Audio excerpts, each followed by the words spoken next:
Even in a thick flannel shirt, Julian stood out against the worn linoleum and peeling paint of the town's only 24-hour diner. Leo had to concede that some people just carried themselves differently, an aura of detached refinement that clung to them as long as they kept their mouths shut. He slid the paper bag across the counter, its contents a black coffee and a plain bagel. Julian took it, his long fingers brushing against the grease-stained paper. He then inquired about their closing time, suggesting he would come find Leo afterward. Leo shot a glance toward the kitchen where his parents were a noisy silhouette of clanging pans and hissing fryers. He glared back at Julian, asking in a harsh whisper if he had lost his mind. The sheer audacity of his legal husband confronting him in the middle of Main Street sent a prickle of sweat down his spine. Julian informed him that he was staying at the motel next door, the one with the flickering neon sign, in room 306. The implication hung heavy in the air, and a shiver ran through Leo. He demanded to know what that had to do with him. Julian explained, as if it were the most logical thing in the world, that he had a New Year's gift for him. The prolonged stay of this peculiar customer drew the attention of Leo's mother, who poked her head out from behind the industrial coffee machine. Leo began to tremble, waving his hands frantically at Julian in a blurred motion, urging him to leave before his parents emerged. Julian asked again if he would come. Overwhelmed, Leo agreed, then twisted his body to look past Julian, loudly asking a non-existent woman behind him what she would like to order. Julian departed with his breakfast, leaving Leo to bag up an order of donuts, his heart hammering against his ribs. This town was suffocatingly small. A single whisper could become a full-blown scandal by morning. Given Julian's stunning lack of social awareness, the possibility of some sordid rumor erupting was high enough to make Leo want to crawl into a hole and never come out. The holiday rush was good for business, and they sold out of everything before 9. Leo watched his father haul the last of the outdoor tables inside and lock the front door. He announced that he was going to walk around town for a bit, having made plans to meet an old friend for lunch. His mother asked how he planned to get back home, reminding him it was miles away and there were no Ubers out here. Leo told her he would walk back to burn off the meal, nudging her toward their old pickup truck. He remarked that he was almost 30 and she didn't need to worry about him getting lost. As the truck's taillights vanished down the road, Leo shoved his hands into the pockets of his down jacket and started toward the motel. His head swiveled from side to side, scanning for familiar faces. He crept to the door of room 306 and knocked softly. Julian's face appeared in the gap. The room was blasted with heat, the air thick and dry from an overworked heating unit. Seduced by the warmth, Leo slipped inside. Next to the trash can were 3 separate bags for plastic, paper, and glass recyclables. The fact that Julian was sorting his trash even in a cheap motel room made Leo take a sharp breath. He crossed his arms, leaning against the door as he observed Julian. He commented on how he never thought Julian capable of such a corny gesture. The idea that Julian himself was the gift, a trope from a bad romantic comedy, was so out of character for the professor that Leo half expected the world to end. He scanned Julian's plain sweater and jeans, sarcastically suggesting he should have tied a ribbon around his neck. Julian gave him a quizzical look, seemingly baffled by the remark. He picked up a small box from the bedside table and held it out. He explained that when he tried to mail it, the local post office said they were shutting down for the holidays and couldn't guarantee delivery, so he had to bring it himself. Leo stared at the box. It was plain, unadorned, not even a cheap drugstore bow on it. He was speechless. Cursing himself internally, he wondered what on earth he had been expecting, how such a ridiculous fantasy had entered his mind. Julian prompted him to open it, nudging the box forward when Leo remained motionless. Leo sighed. His first assumption having been spectacularly wrong, he figured whatever was inside would be equally underwhelming. It was a phone. A new one. Leo looked from its sleek, dark screen to Julian. Julian indicated there was more underneath. Leo had a sinking feeling he knew what was coming. He lifted the phone and the plastic tray beneath it. At the bottom of the box, laid out in a perfect, crisp stack, were 7 $100 bills. Leo looked at the money, then back at Julian, who seemed immensely pleased with himself. Julian explained, as if presenting a brilliant thesis, that he had reevaluated their past conflicts and finally identified the root of the problem. Leo's arms, holding the phone and the box, felt frozen in midair. He stated flatly that Julian thought he wanted money. Julian amended that it was money plus a phone, reminding Leo of a promise he'd made long ago. Leo ground his teeth. He should have set his expectations even lower.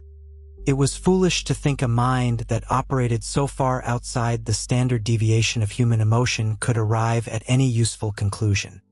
He closed the lid and tried to hand the box back, stating that Julian hadn't been the one to break his old phone, so he didn't need to replace it.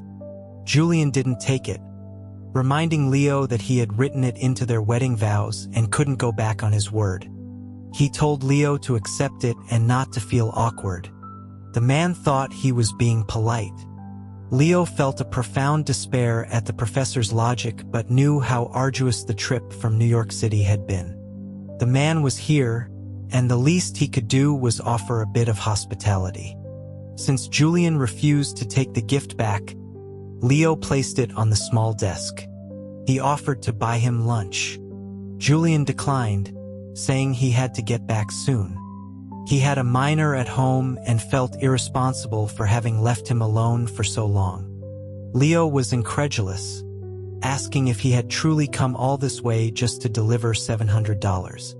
Julian bristled at the word just, retorting that it was clearly important to Leo.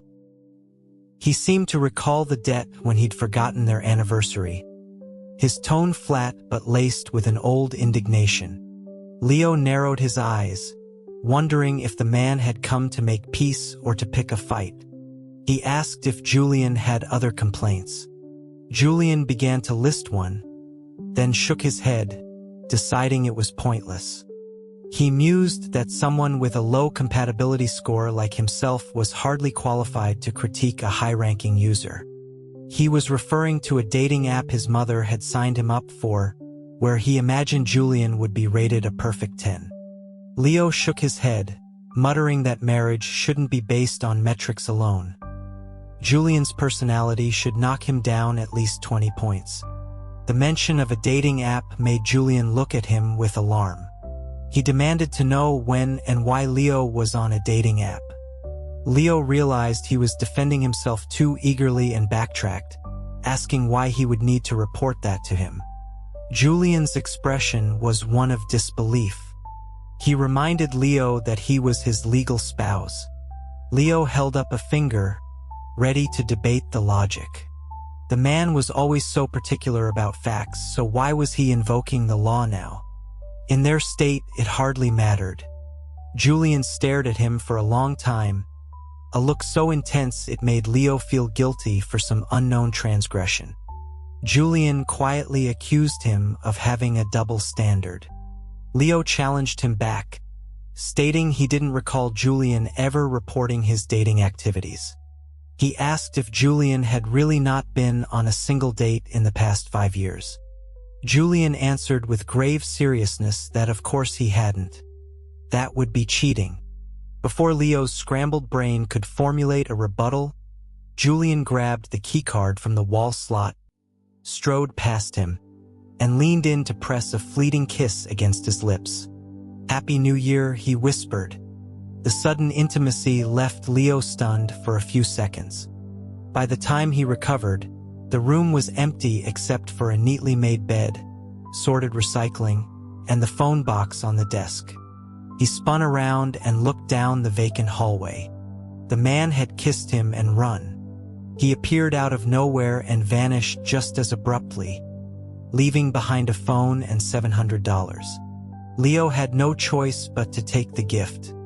He puzzled over the bizarre holiday interlude and finally understood. Julian had left in a hurry because he was afraid Leo wouldn't accept the money. The genius with a near-perfect SAT score had concluded, after long deliberation, that Leo loved money but was too proud to take it.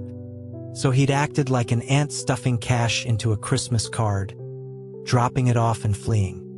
As if to confirm this, a text immediately popped up on the new phone. "Don't forget the money." The guy actually thought he'd done something clever. Leo stared at the screen, recalling his history with this strange and singular human being, and despaired for the future of their marriage. Even more despairing was the high school reunion he had to attend next. The town wasn't large, and after finding the Walmart, Leo quickly located the sports bar next to it. His former classmates had booked a large booth that could seat a dozen people. A mountain of onion rings and buffalo wings sat in the center of the table. The moment he walked in, Leo recognized many faces through the dim lighting. The tall guy was the old football captain, a master at sneaking out of school to go to the arcade. The round-faced one, now much thinner, was the son of the deli owner. The girls had acquired a mature grace, their clothes and makeup more stylish than he remembered. A small child was weaving between the tables with a lollipop, probably one of the server's kids. His best friend from back then, Mike, shot up from his seat. The university genius was here, he announced, telling everyone to make way. All eyes turned to Leo, and a blush crept up his neck. In high school, he had been a phenomenon, his GPA miles ahead of the runner-up. Everyone in the county knew about the prodigy. It was only after getting to college that Leo realized how simple their curriculum had been. Mike pointed to an empty spot next to him. Leo shuffled over under the collective gaze of his past and sat down. The little girl, seeing a handsome newcomer, toddled over with her lollipop and stared up at him with wide eyes. Leo gave her an awkward smile. The football captain shouted from across the table for his daughter, Mia, to stop running around and watch out for the hot plates. Leo looked at the little girl in shock. His daughter? She looked old enough for kindergarten. Mike raised his eyebrows, asking if Leo didn't know. They'd had a shotgun wedding. It was big news back in the day. Leo calculated that he'd been a junior then, studying abroad, and hadn't checked their group chat much. He'd missed the prime gossip window. Mike began listing off names, ticking them on his fingers. Everyone was married. One girl's baby had just been born. Another's kid was already in preschool. Leo blinked, feeling the swift passage of time. His hometown had moved on to a new generation while he was still stuck in what felt like an endless postgraduate stage. Mike pulled a platter of sliders toward them, using a fork to push half of them onto Leo's plate. He commented on how great it must be for a brainiac like Leo to be in the big city. Leo decided to play along with their fantasy to preserve some dignity for his younger self. It was all right, he said. Mike asked if he was doing his PhD, wondering what he planned to do after. A university professor? He'd heard they made a killing with side hustles, pointing to popular YouTubers who were professors at top universities. That was survivorship bias, Leo thought. He knew countless academics who scraped by on a meager salary, failed to get tenure, and were eventually let go by their universities. But he maintained a mysterious silence, wanting to hold onto his former glory in front of his old friends. He asked Mike what he was up to. Mike sighed, explaining he was working a few small construction projects with his dad. He spent his days placating clients and sucking up to inspectors, working himself to the bone all year for a modest income. Leo almost blurted out that it was more than he made, but he held his tongue. Mike took a long swig of beer and clapped Leo on the shoulder. He recalled how back in the day, everyone else was skipping class, getting into fights and ogling girls online. But Leo was the only one studying day and night, completely oblivious to the chaos around him. Mike confessed he'd always thought Leo was destined for great things. Leo offered a bitter smile and said he'd take the compliment. Mike joked that when Leo made it big and wanted to turn his parents' house into a mansion, he should hire him for the job, offering a friends and family discount. Leo promised he would. Would that day ever come? The dinner was boisterous, but Leo ate without tasting anything. Listening to his old classmates talk about mortgages, daycare, and the mundane frustrations of their jobs, he was filled with a strange sense of envy. To stay in your hometown, marry, have children, and live a life of predictable routine like their parents and grandparents before them. It wasn't poetic, but it was real. In contrast, he had toiled away in the big city into his late 20s, and all he had to show for it was an intimidating degree and a paltry stipend. Compared to them, he had just struggled for a few extra years to end up with less. The meal left Leo feeling even lower than he had during the tense holiday dinner. Back home, he sat on his childhood bed and watched his mother knit a scarf across the room. The bamboo needles clicked in a steady rhythm as the scarf grew longer and the night deepened. Seeing her son sit motionless for half an hour, his mother paused her work. She asked him what was wrong, if his lunch with friends had been that depressing. Leo looked at the warm, yellow light of the lamp and blinked slowly. He asked his mother what would happen if he never amounted to anything. What if all his old classmates ended up more successful than him? What if he was a failure for his entire life? His mother looked at him, surprised. After a moment of thought, she told him to eat 2 more bowls of rice. Leo looked pained. What? Eat more rice, exercise more, and stay healthy, she clarified. In your 20s and 30s, you can still talk about careers and relationships. By the time you're in your 40s and 50s, the only topics left are arthritis, high blood pressure, and heart conditions. The years where you can boast about having a good job and making a lot of money are few, so don't worry about it so much. Leo felt a little lighter. His mother continued, saying that their family wasn't just ordinarily poor. They had a legacy of being broke for 5 generations. He wryly asked if they could inherit something else for a change. His mother sat beside him and put an arm around his shoulders. She prompted him to think about it. How much better could a rich person's life really be? A lobster tail doesn't taste that different from a large shrimp, and a luxury car gets stuck in highway traffic just like a beat-up pickup. Leo said wistfully that he'd never had lobster, and he wanted to know what it tasted like. That wasn't her point, she said. Leo insisted that he understood, but it was a shame he took after his father, or else he'd be happy every day. His mother pushed him away and stood up. How could he say that? His father had heard he was coming home for the holidays and started slow cooking a brisket a week in advance. He asked where she was going. To tell his father what he'd said, she replied from the doorway. And to tell him to open up the seafood market. She was going to buy him a lobster tail. When Leo packed his bags to return to the city, they were, for some reason, twice as full as when he'd arrived.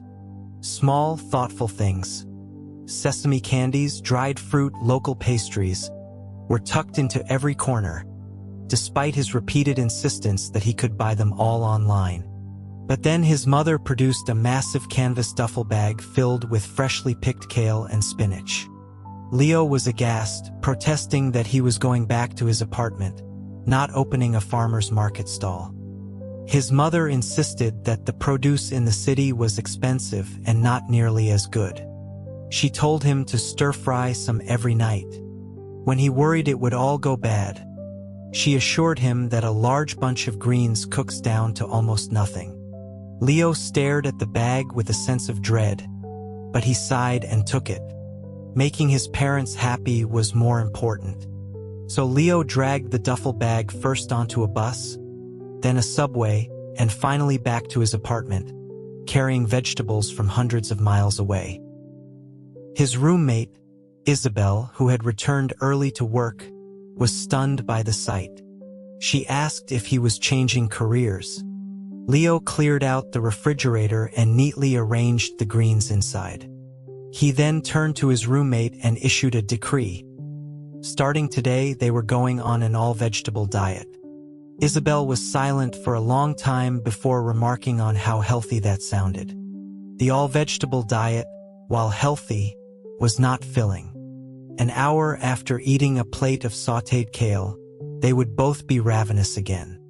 After 3 days, they were on the verge of a breakdown. The greens were beginning to wilt. Unwilling to let his parents' efforts go to waste, Leo researched with the intensity of a doctoral candidate and came up with a brilliant idea: ravioli. They could preserve the freshness, lock in the moisture, and freeze it for later. So they rolled up their sleeves, bought flour and ricotta, and spent an entire afternoon processing all the vegetables. They made batch after batch, and after eating boiled ravioli, pan-fried ravioli, and ravioli in tomato sauce for 4 straight days, Isabel declared that she was starting to see Leo as a giant, walking ravioli. On the 3rd day of their ravioli-induced delirium, the local schools started back up. Leo gathered his documents and went to interview at Northwood Academy. The school provided meals, and he had peeked into the cafeteria during his interview. It was a beautiful buffet with a carving station. The thought of a juicy slice of roast beef nearly brought him to tears. The elite private school was ostentatious, its sprawling campus a luxury in the land-starved city. A sculpture and a fountain graced the entrance in front of a brick-faced library. Further in, a man-made lake with a pair of swans gliding under a bridge.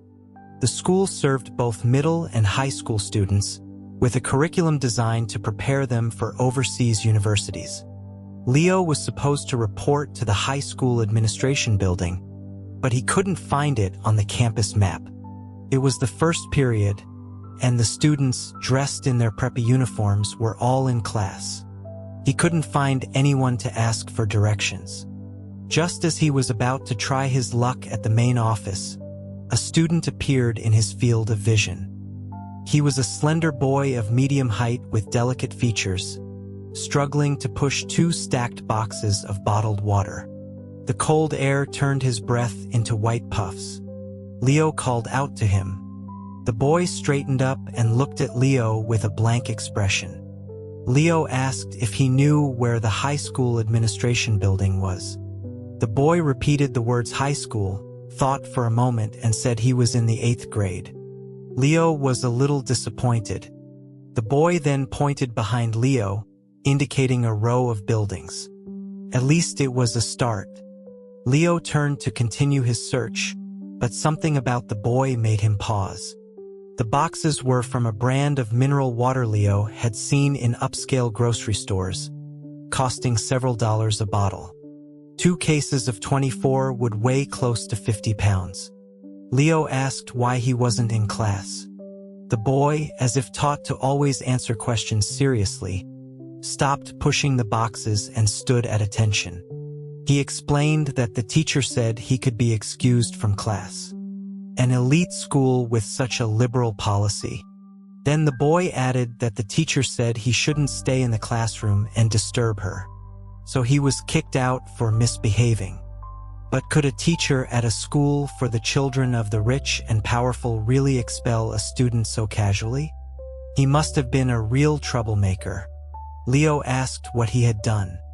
The boy thought for a moment and said he had raised his hand. Leo was confused. The boy explained that the teacher told them to be active in class, to raise their hands or even stand up to answer. He sighed, saying that he raised his hand every time, but the teacher never called on him. When he stood up, the teacher said he was being disruptive and sent him out. Baffled, Leo asked if that was why he was out buying water. The boy, though scrawny, was still a middle schooler, but hauling that much weight was clearly a strain. He asked why he was buying so much water. The boy explained that everyone in the class gets 2 bottles. Leo remembered seeing a student store near the main gate. The water must have been bought there and hauled all the way across campus. He asked why the other students didn't just get their own. The boy looked proud. He was the class's life skills coordinator. Leo had never heard of such a role, but the boy explained that it involved a lot of tasks. Mopping the floor, washing the windows, taking out the trash. The more he spoke, the more his chest puffed out, as if his actions embodied the motto, "With great power comes great responsibility." Leo sighed. The bullying at elite schools wasn't very creative. They always picked on the weakest and most powerless kid. And this child didn't seem very bright. He was being exploited and thought he was making a contribution to the group. Leo checked his phone. His appointment was soon. His own future was more important. He turned and hurried toward the high school building. The first day went smoothly. The lead teacher he was assisting was much more pleasant than his doctoral advisor, and he praised Leo's lesson plans, giving him a long-lost sense of confidence. The high school let out at 3:30, after which students participated in various clubs. After leaving the academy, Leo could go back to the university library to work on his dissertation. Perhaps his luck was turning. The writing was going well, too. It was a rare, perfect day. Feeling happy, Leo suddenly felt a pang of guilt for the boy he had met earlier. How was he doing? Did he get the water back? Did he catch a cold after sweating in the winter air? Preoccupied with finishing the mountain of ravioli at home, he skipped dinner at the cafeteria. He planned to heat some up for a late-night meal. He tried to get creative, making a tomato sauce for it this time, but the core was still the same. He had to force it down to keep from gagging. As if that wasn't bad enough, just as his stomach settled, a familiar acrid smell drifted through the window. The simmering rage he'd suppressed over the holiday break instantly boiled over. He grabbed his phone and fired off a text to his neighbor. "Who told you you could cook?" A moment later, a reply came back. "I was hungry. Can't I eat?" In its original context, the reply was plaintive, but in Leo's mind, it sounded like a taunt. He texted back furiously that every time Julian cooked, he was the one who suffered. Julian replied that Leo had never even tasted his cooking. Leo shot back that he didn't need to. The smell alone was enough to make his stomach turn. Eating it would probably kill him on the spot. He suddenly remembered Julian's younger brother. Though he'd only seen him once, Leo remembered a frail-looking boy. He was likely a victim of Julian's culinary disasters. The kid was at a crucial age for growth, and he was being fed this stuff every day. It was a crime. Leo opened his freezer, grabbed the remaining frozen ravioli, and cooked a large batch. He found the biggest bowl he owned, filled it to the brim, and marched next door. He knocked loudly. Julian opened the door quickly. He told Leo to be careful not to knock down the Christmas wreath he'd just put up. Leo glanced at the festive decoration. He marched past him and shoved the hot bowl into Julian's hands, so forcefully that Julian flinched but managed to hold on tight. Julian looked at the ravioli, then at Leo, asking if he'd made it. Leo told him not to get the wrong idea. They had a surplus of ravioli, and this wasn't for him. It was for the kid. How could a child be expected to survive to adulthood eating the toxic waste Julian called food? Julian was silent for a moment, then asked if they could come over for dinner in the future. Leo scoffed. Hadn't Julian just criticized his cooking? The nerve of this man. Absolutely not, he said coldly, pulling the door shut. Teaching one-on-one was one thing, but a large class was entirely different. With dozens of students, the number of things to pay attention to multiplied exponentially. The pacing of the lesson, the students' reactions, the questioning techniques, the feedback, it required a constant, high-energy state of vigilance just to get through a single class. But the hardest part was discipline.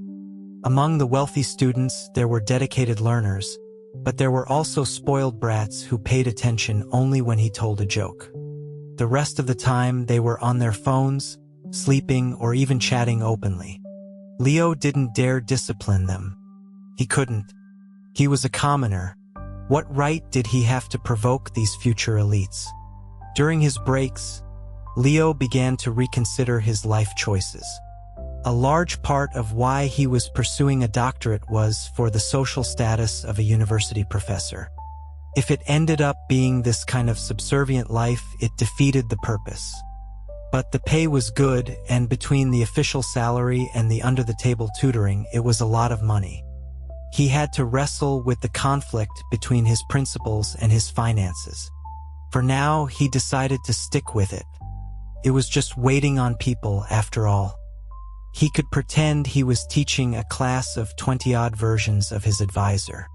Speaking of his advisor, he had to keep this internship a secret. His advisor was never happy about his students having bright futures. He only got angry when his cheap labor pool was diminished. A senior student had once taken an internship at a corporation, and somehow their advisor found out. At the next group meeting, he became the target, criticized so harshly that he burst into tears on the spot. His advisor's conclusion was that spending time on trivial matters had not only diminished his academic ability, but also his mental fortitude. Learning from this precedent, Leo decided to be extremely cautious. Fortunately, humanities students didn't need to clock in at a lab. As long as his advisor didn't suddenly summon him and he showed up for the weekly meetings, he should be fine. The days passed. Winter gave way to spring. New buds appeared on the branches outside his window, and the chirping of birds was cheerful. He opened the window, and the spring breeze brushed against his face, lifting his spirits. Leo took a deep breath of the reawakening earth and walked into the kitchen with a spring in his step. Today was Isabel's graduate school interview. He had to change up the breakfast routine.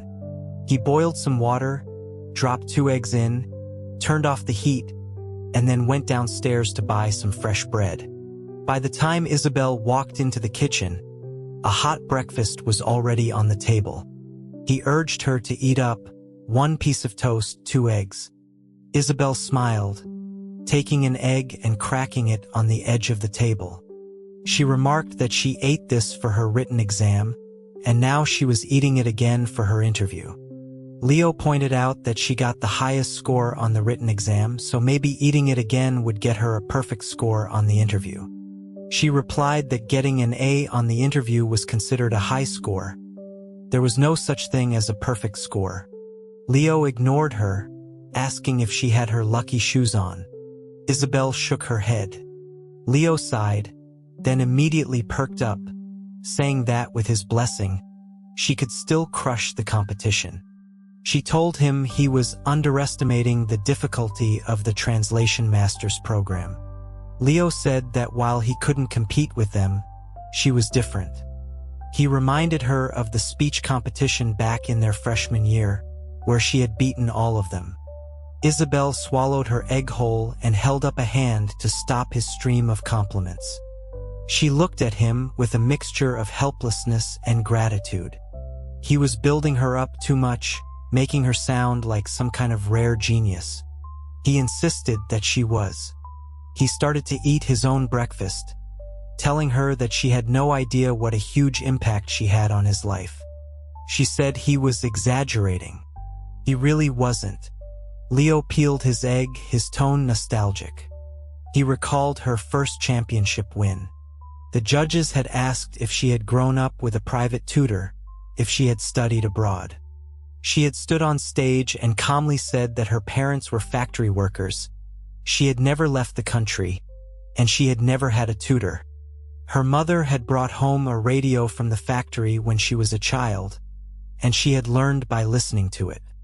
Isabel looked blank for a moment, asking if that had really happened. Leo nodded, collecting the eggshells in a bowl. From that moment on, he said he had felt a sense of relief. About what? He asked. Leo shook his head and didn't answer. He just wished her luck on the interview and told her he would take her out for a celebratory dinner when she got in. Isabel finished her toast in a few bites, slung her bag over her shoulder, and headed out the door. Today was Northwood Academy's International Culture Festival. The school had a dizzying array of extracurricular activities. When Leo first saw the club brochure, he had been overwhelmed. There were academic clubs, interest groups, concerts, plays, dance performances, outdoor adventures, model UN, and even sailing and rock climbing competitions. He thought back to his own high school career, which seemed to consist only of studying, exams, and tutoring classes. The International Culture Festival was a school tradition.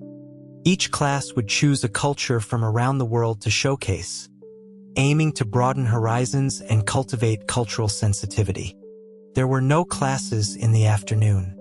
Leo could have gone back to the university early, but he was curious to see what these rich kids could come up with. He walked to the athletic field, where a circle of tents had been set up on the artificial turf. The air was filled with noise. In front of each tent were young students dressed in traditional ethnic costumes. Inside the tents were handicrafts and various cultural activities. Leo wandered around and concluded that it was much like the club fairs at his university. He drifted to a corner and saw a sign that read Traditional American Culture. The theme was a bit broad. Leo walked over to take a look. In front of the tent was a wooden table with a chessboard and a cornhole set. In the center of the tent, there was a quiet, lonely atmosphere. Only one boy was on the ground, picking up beanbags. Leo stood in front of the stall for a moment, then exclaimed, "It's you!"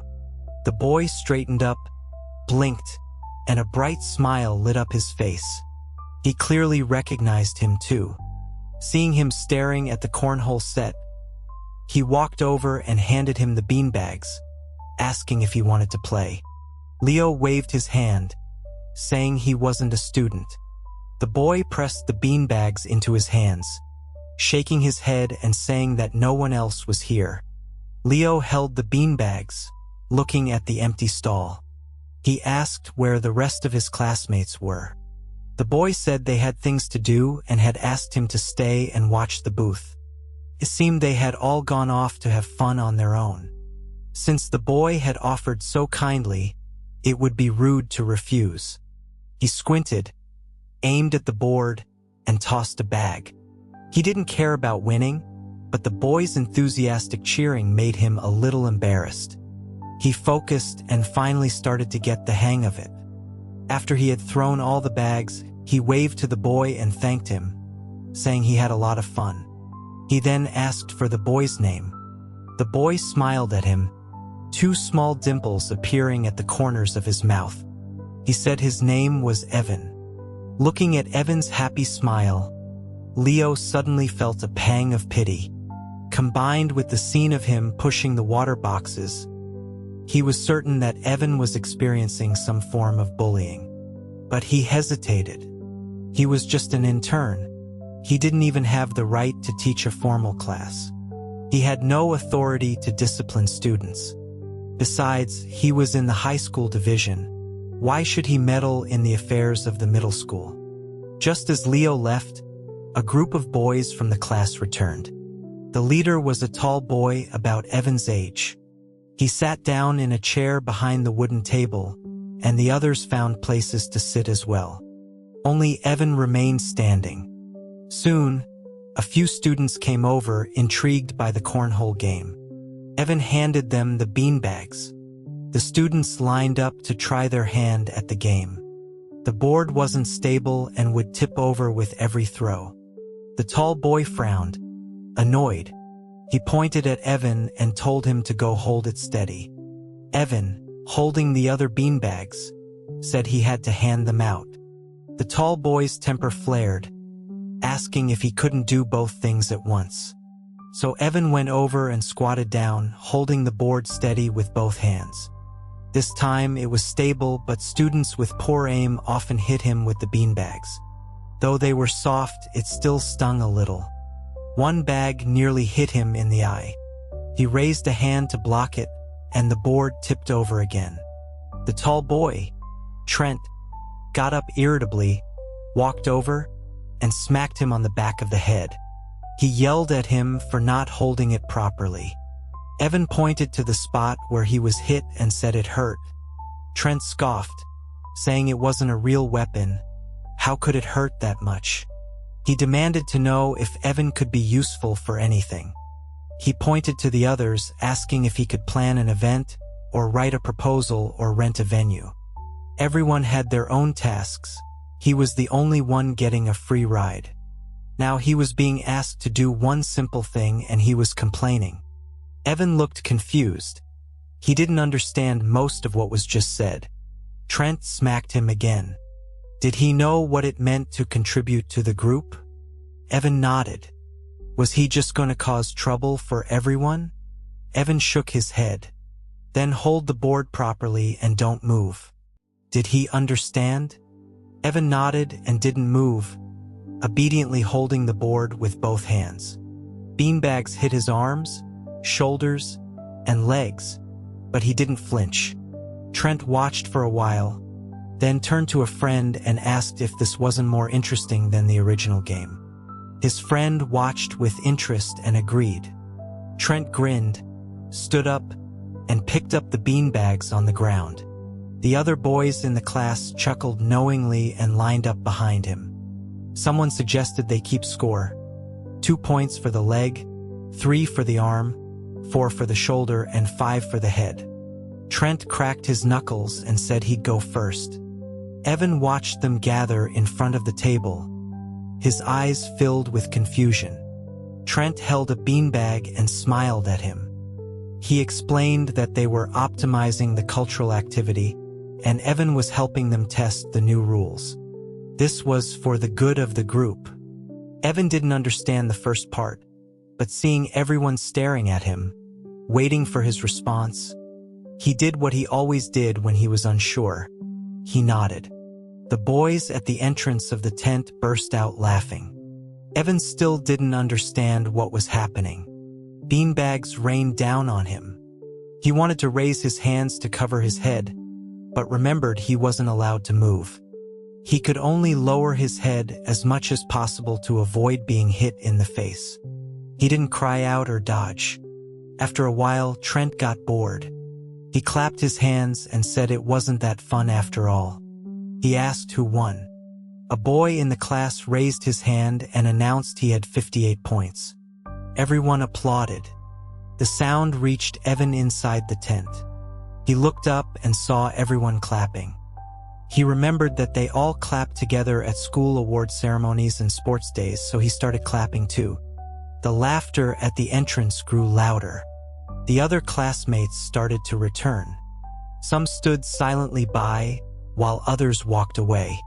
A girl from the next tent, whose theme was Pacific Islander culture, couldn't watch anymore and told them not to go too far. Trent raised an eyebrow.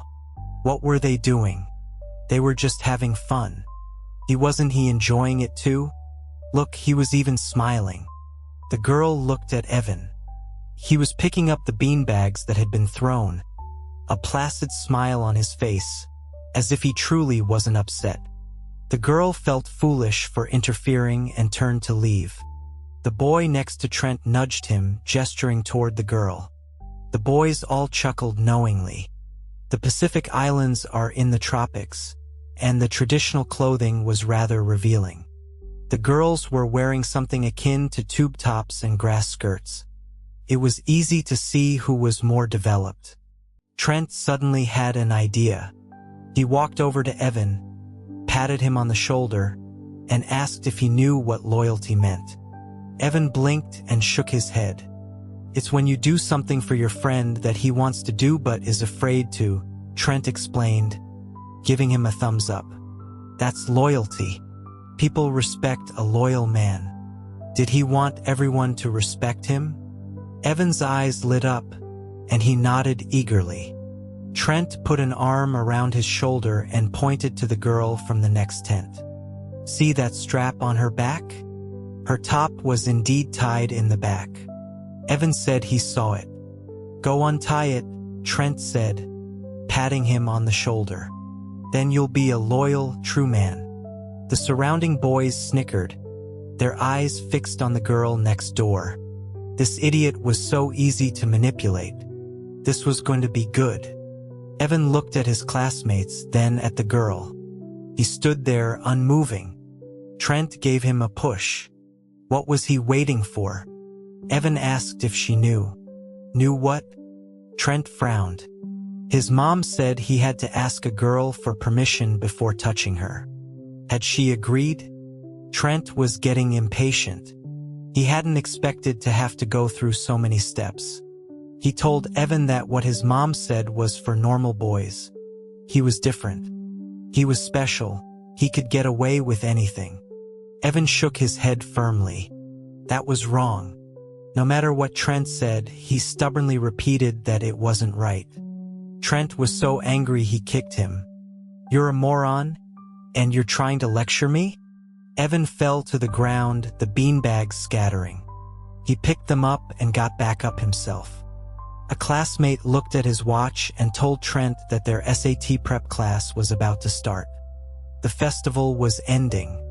When it was time to pack up, the other students claimed they had to go to golf practice or riding lessons and scattered, leaving all the miscellaneous cultural items for Evan to carry.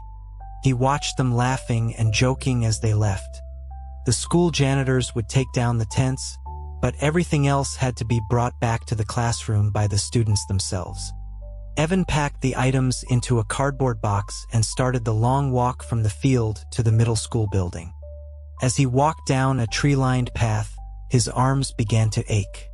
He wanted to set the box down for a rest when he heard a bicycle bell behind him. He turned his head and saw Trent on a mountain bike, heading straight for him. Hey, Trent called out, watch out! But the bike didn't swerve. Evan scrambled to the side, but the bike immediately followed.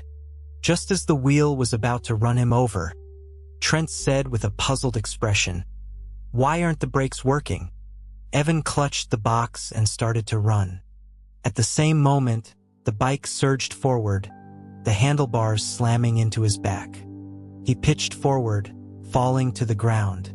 The box tumbled, and the black and white chess pieces scattered across the pavement. The mountain bike finally stopped. What are you doing? Trent yelled, straddling the bike. I brought all this from home. If it's broken, can you afford to pay for it? A large scrape on Evan's hand was already beading with blood. He stared blankly at the mess on the ground. Then a hand appeared in his field of vision and pulled him up. He blinked and saw the young man from the cornhole game. To hit someone and then yell at them, what kind of arrogant little punk was he? The young man stared at Trent. What class are you in? Come with me to the dean's office. And call your parents. It was only because he had stayed late that he had witnessed the incident. The moment the bike hit Evan, Leo's shock was greater than his anger. He couldn't believe that someone would dare to openly run someone over in broad daylight, on a school campus, so brazenly, so callously.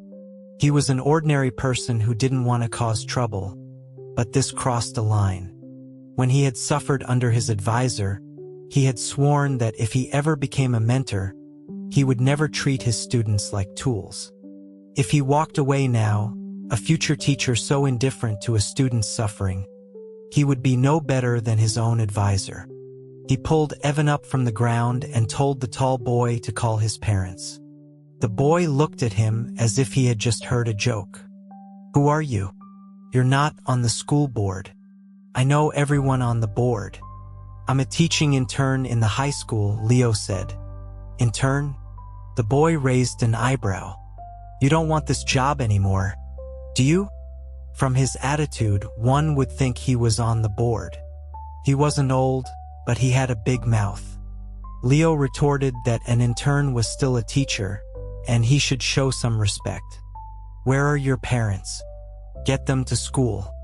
The boy sat on his bike, unmoved. Do you know who my father is? Leo asked coldly. Who? The chairman of Apex Corporation, the boy said. The library behind you? My family donated it. The moment he heard that, Leo's expression hardened. Have you ever taken an SAT prep class at Premier Tutors? The boy frowned. Yeah. Have I seen you before? Leo sneered. A thought flashed through his mind. This kid was done for. He looked the boy up and down and said in perfect, biting English, you, with a brain smaller than a piece of earwax. I'm afraid if I slapped you, I'd make your ugly face look better. The boy was completely lost. What are you saying? Your father pays for you to take SAT prep, and this is how you learn English?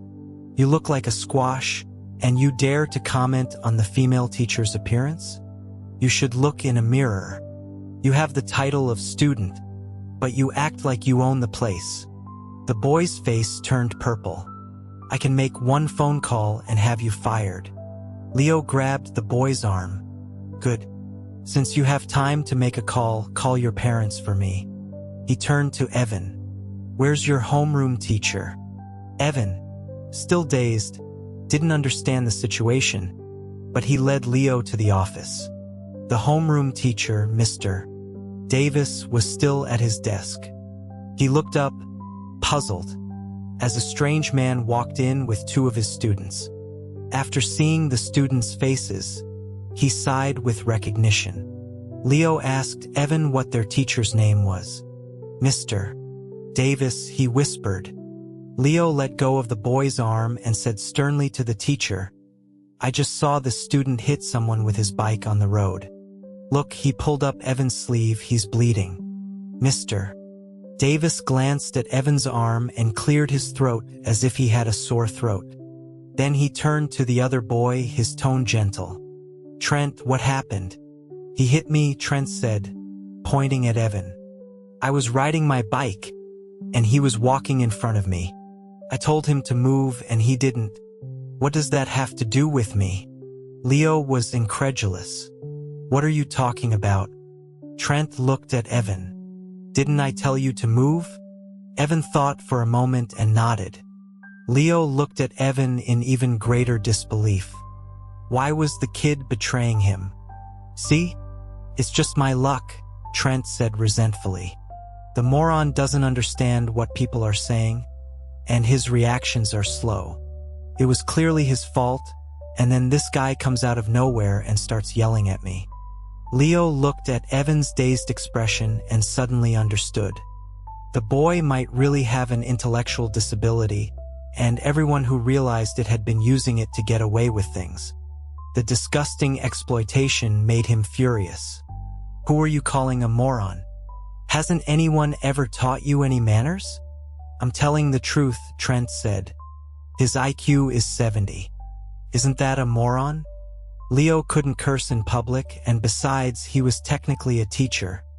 He couldn't resort to violence. With these two constraints, it was impossible to reason with this kid. What about the security cameras? He asked. Pull up the footage from the middle school building. It'll be clear at a glance whether it was intentional or not. Didn't Northwood advertise full camera coverage? Mr. Davis looked at him and slowly took out his phone. He made a call. Leo didn't know what he was doing. Shouldn't he be going to the security office? After a brief okay, the teacher hung up. He told Leo that he had spoken with the maintenance department. The cameras near the middle school building were broken. Leo was completely speechless. Even the verification was so perfunctory. Then call his parents, Leo said to the teacher. Mr. Davis sighed, asking if it was really necessary. The kid is hurt, and you're not calling his parents? Leo was shocked. Would Evan's parents agree to that? He doesn't have parents, Trent said lazily from the side. Leo shot him a sharp look. What about other relatives? His brother is very busy, Evan said. My dad is busy, Trent said, frowning at Leo. He thought he was being unreasonable. For such a small matter, he wanted to call his father. Did he know how much they made in an hour? Could he afford to compensate them for the delay?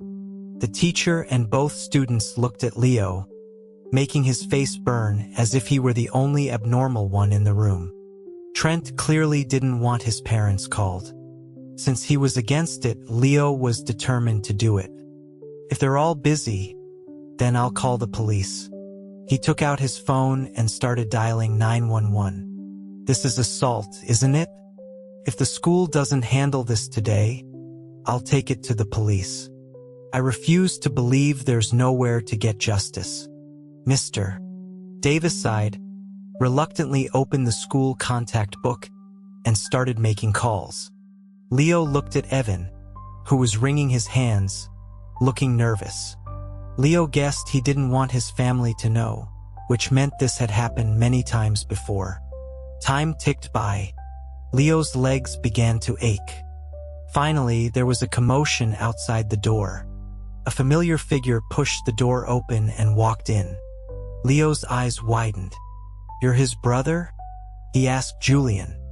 Julian explained briefly that they had different mothers. Leo didn't press further.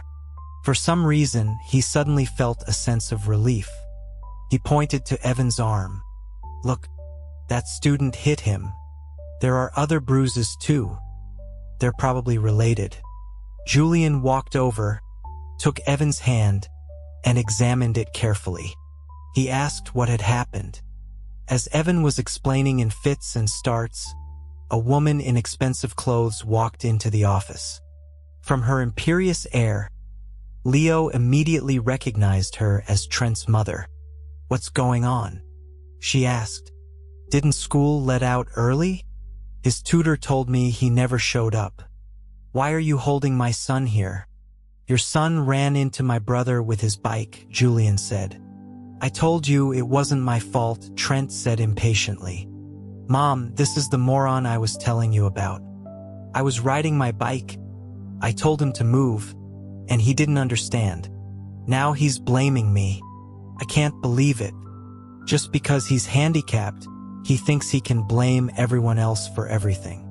The woman turned to the teacher. Mr. Davis, what is this about? She said. I've told the school before.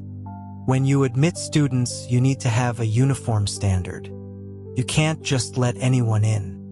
Having one student who falls behind in a class really affects the learning environment and the quality of teaching. That's right, Trent added. Our class progress is being held back by this moron. Give me a break, Leo thought.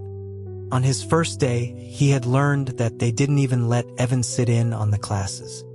To blame their own stupidity on someone else.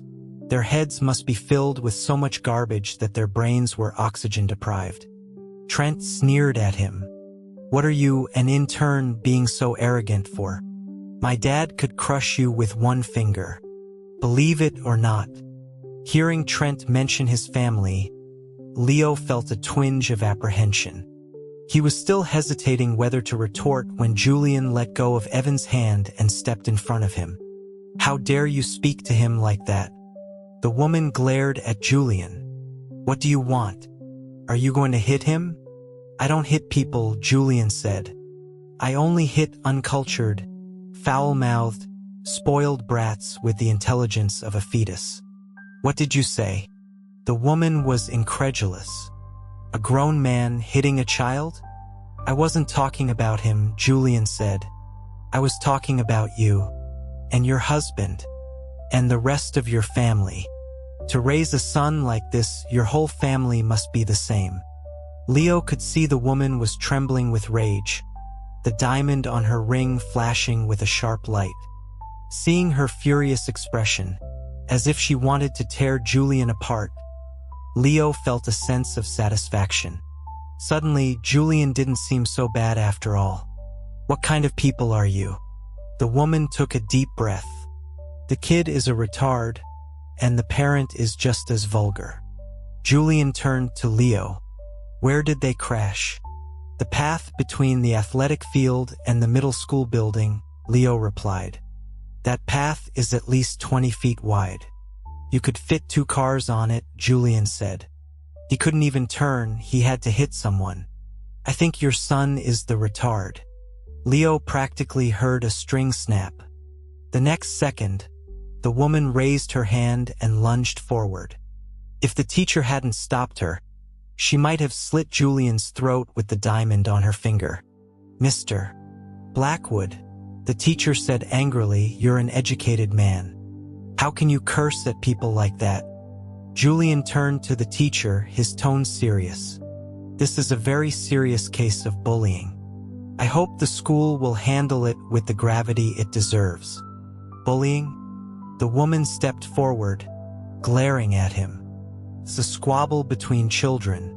Why are you blowing it up into bullying? And it's not even my son's fault. Julian ignored her, using insulting nicknames, slander, ridicule, derogatory comments. That's bullying. How many times did your son just call him a moron? Do you have a hearing problem? The woman's composure was on the verge of collapse. She was about to curse. Your son is a minor and can't be held legally responsible, so the guardian should bear the responsibility, Julian said. Until the school gives me a satisfactory resolution, I will not let this go. It's late today. I need to take my brother to get his injuries looked at. I hope that you and your husband can come and give me an answer tomorrow. Mr. Davis was about to say something, but Julian put an arm around his brother's shoulders and started to leave. Before walking out the door, he looked back at Leo. I drove. I can give you a ride back. Leo looked at the scene behind him and decided there was no need for him to stay. He followed them out.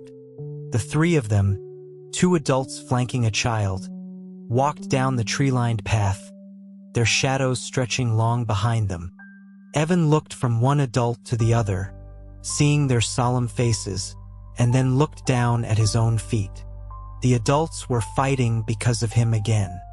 The people he loved always ended up fighting because of him. Julian first drove to an urgent care clinic, where a doctor disinfected and dressed Evan's wounds. While they waited, Julian formally thanked Leo. Leo touched his nose. When he had stepped in, he had been filled with righteous indignation, feeling like the bravest person in the world. Now that he had calmed down, he was a little scared. But in front of the child, he stood up straight.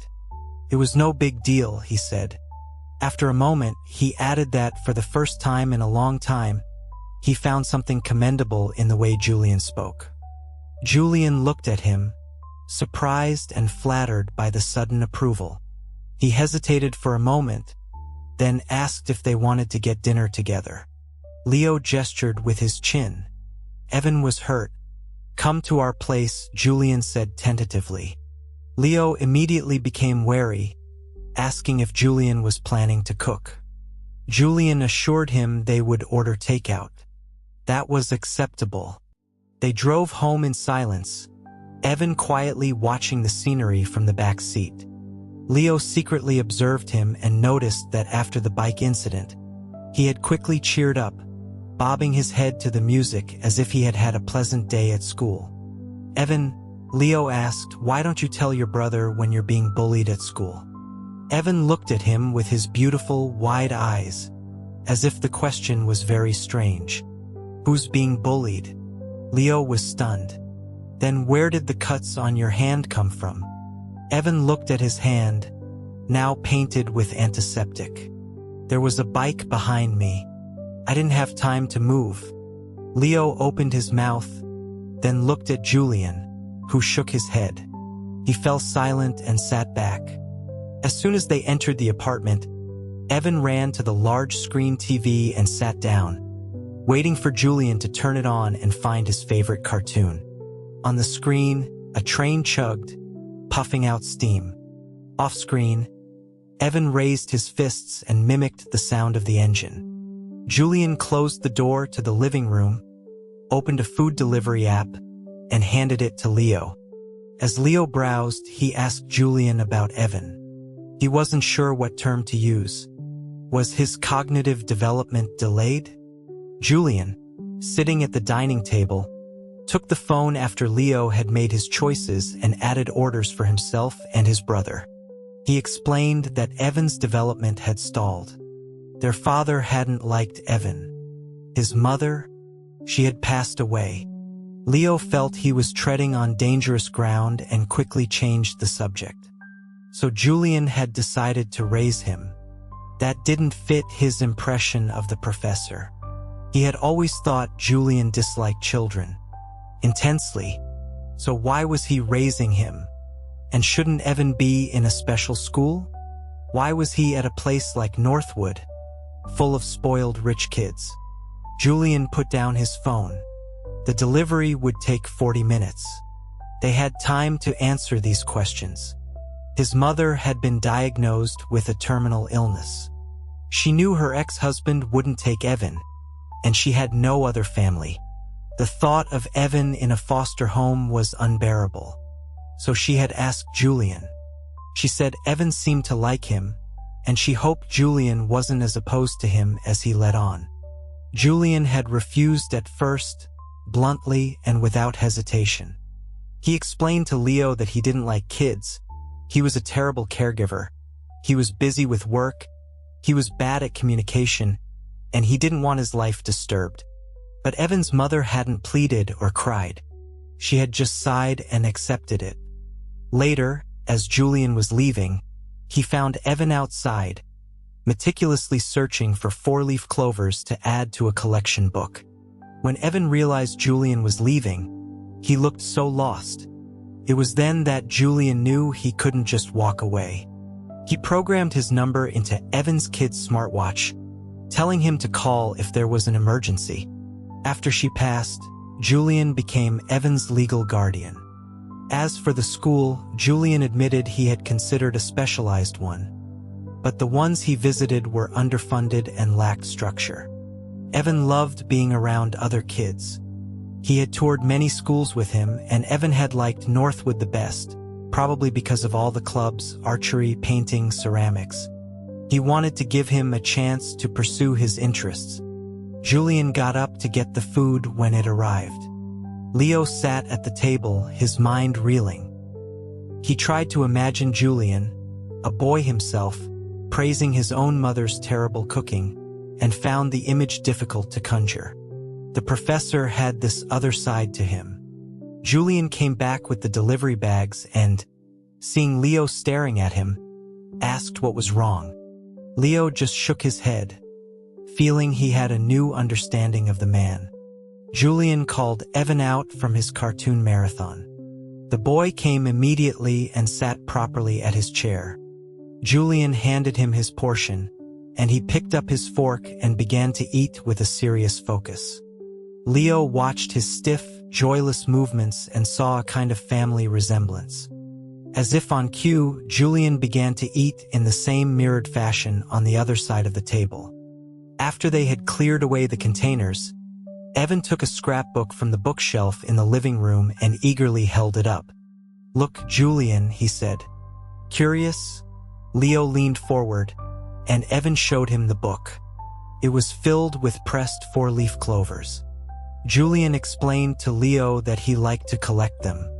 Evan happily turned the pages, showing them off. "It's finally full," he announced.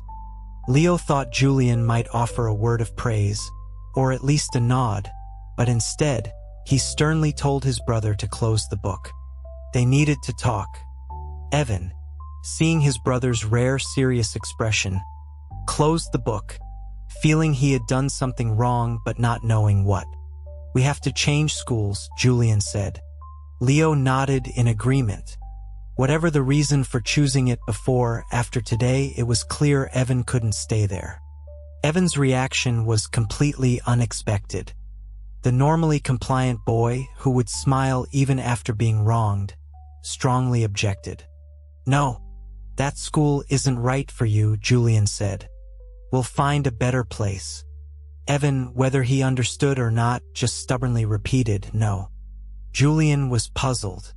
The boy was always so obedient. "Why? Do you have friends there?" Julian sighed. It was a cycle. Evan was like a magnet for the worst kinds of people.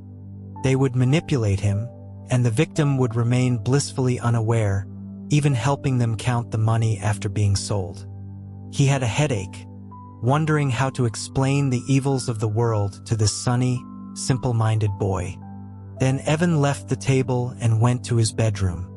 He returned with a small metal object in his hand. He placed it reverently on the table to show the two adults. "A friend gave it to me." Leo leaned in to look. It was a metal bookmark. "Why did he give you this?" Leo asked. Evan thought for a moment. "I don't know. He told me not to talk to him." Julian's headache intensified. That didn't sound like a gift. It sounded like a taunt. He could imagine the scene. A classmate reading, Evan curiously asking what he was reading. The person sneering, "Look, the moron wants to read a book," then tossing the bookmark at him as the others laughed. "Stay away from people like that," Julian said. "What's his name?" Evan tried to write the name on the table but got stuck after the first letter, scratching his head, frustrated that he had forgotten the rest. The person had to have such a complicated name. All Julian got was a phonetic approximation, but it was enough to add to his report. Leo watched in silence, then looked at Julian. "When you go to the school tomorrow, take me with you." Julian was surprised. "What for?" "To quit," Leo said. "After offending the school's biggest donor, do you think I can stay? I'm gonna quit before they can fire me. That way, it's me rejecting them, not the other way around. It's a psychological victory."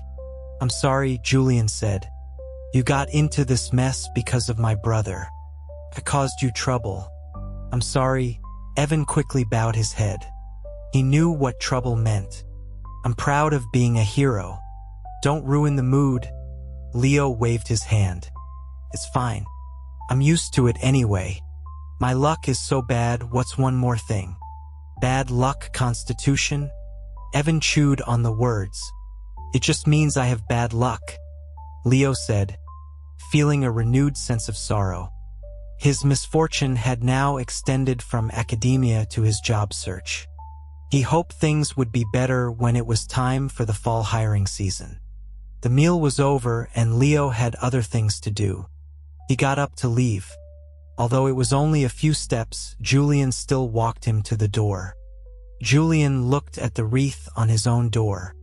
"We haven't had such a peaceful conversation in a long time," he said. "Isn't that because the kid is here?" Leo retorted. "Yes," Julian said. "Thank you for helping him. When you have time, I'll take you out to dinner." Leo felt it was the right thing to do and agreed. Then he suddenly realized something. "When I came to your apartment for dinner, he wasn't surprised at all. Does he know who I am?" "No," Julian said, trying to reassure him. "He just likes you. He doesn't know about our relationship. He doesn't know it was his brother-in-law who helped him." "What's a brother-in-law?" Leo clutched his head. "What is all this?" "Goodbye." He was about to close the door when a head suddenly popped out from inside. Leo looked down and saw Evan's big eyes looking up at him expectantly. "Do you want to say goodbye to him?" Julian asked Evan. Evan shook his head and held out his scrapbook. Leo looked at the book, a little unsure. "For me?" He hesitated before taking it. "Why?" "For luck," Evan said. "Things will get better from now on." Leo looked down at the green four-leaf clovers visible through the pages, carefully collected, dried, and neatly arranged in the book. "Thank you," Leo said. In that moment, he suddenly understood many things. The next morning, just as he had finished getting ready, Julian knocked on his door. Being chauffeured to and from work was a nice perk. When they got to the school, he went to the high school division to submit his resignation and collect his final paycheck. Julian headed to the principal's office in the administration building. The office was spacious. Julian was shown into a waiting area with 2 facing sofas and a glass coffee table. The vice principal in charge of student affairs had called him yesterday and told him to meet here. But when he walked in, he was alone. A secretary with a forced smile walked in and poured him a cup of tea. Julian asked where Trent's parents were. The secretary explained that they had an important function to attend and their lawyer would be speaking with him instead. She glanced at her watch and said he was probably stuck in traffic, inviting Julian to wait. Julian frowned. Their attitude was even more dismissive than he had expected. A short while later, 2 middle-aged men appeared at the door. One was portly, the other in a sharp suit. The secretary introduced the portly one as the vice principal. The other was, of course, the family's lawyer. Seeing the vice principal's beaming smile, Julian had a feeling that today would be a waste of time. Sure enough, as soon as Julian mentioned yesterday's incident, the vice principal's smile vanished. "Bullying?" he said, his brow furrowed. "Our school has a zero-tolerance policy for such behavior." He looked stern. Julian turned his phone around to show him a few pictures of bruises on Evan's arms and legs. The vice principal took the phone, glanced at it, shook his head, and pushed it back. "Mr. Blackwood, let's be realistic. Boys this age chase and roughhouse during breaks and gym class. They get scrapes and bruises. We have so many extracurricular activities here. Fencing, horseback riding, lacrosse. The bruises on those kids are much worse than this. He doesn't do fencing, horseback riding, or lacrosse." "How do you know?" "Sometimes parents don't really know their children," the vice principal said. "What do you mean? You're not his biological parent either. You haven't spent much time with him. Children can sometimes exaggerate things. As parents, we need to be discerning." The lawyer at his side spoke up. "Mr. Blackwood, the law requires evidence. If it's physical violence, we need a medical report. If it's psychological violence, we need a diagnosis. You can't just come in and throw around accusations of bullying. That's defamation. So unless he has a few broken ribs or some scars, it's not a big deal." Julian looked at him coldly. "As long as he's not driven to madness or depression, it's fine." "Mr. Blackwood, please calm down. It's not as serious as you're making it out to be," the vice principal said. "You weren't there. I was." A voice came from the doorway. The 2 men standing by the sofa turned to see Leo at the entrance. The vice principal shot the secretary a look, as if blaming her for not stopping him. "This is also Evan's guardian." "I'm a witness," Leo said. "I saw that student, Trent, hit him with his bike." The lawyer and the vice principal exchanged a look. "Are you sure it was intentional?" "My client said he was slow to react and didn't get out of the way," the lawyer asked. "Are you saying you have a video?" "When you see someone get hit by a bike, your first instinct is to help, not to start recording," Leo scoffed. The lawyer smiled. "But I recorded what happened after." Leo took out his phone and played a short clip. "What are you, an intern, being so arrogant for? My dad could crush you with one finger. Believe it or not. You have the title of student, but you act like you own the place. I can make one phone call and have you fired." The faces of the other 2 men in the room darkened. Leo turned off his phone and remarked that it would probably go viral if he posted it online. "Coincidentally, I have a friend who works in social media," he said, giving Julian a look. Although they had said some things too, they could always the clip. His mother's words were also quite spectacular, Leo added. "A real piece of work, that one." The lawyer stared at him, seemingly calculating the cost of handling the public relations nightmare.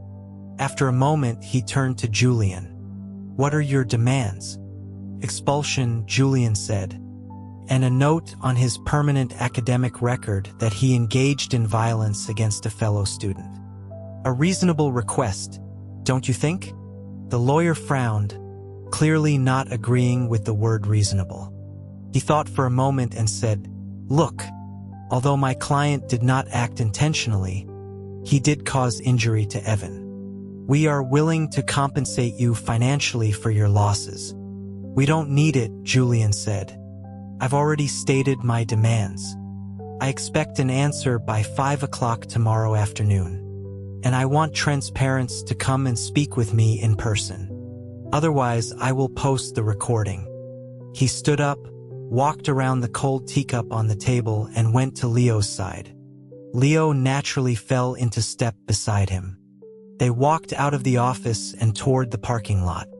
All around them, vibrant students laughed and joked, their voices filling the campus. They were young and had bright futures, as if nothing sad could ever happen in their lives. As they rounded a corner of the academic building, Leo said, "If it were me, I would have just quietly withdrawn from the school. I wouldn't have made a scene or thought about getting justice." The man who had preserved evidence and anticipated that the negotiation would not go well, who had come to the rescue, was now saying he would have just surrendered. Julian was surprised. "I like the idea of justice prevailing, but life is rarely like that," Leo said.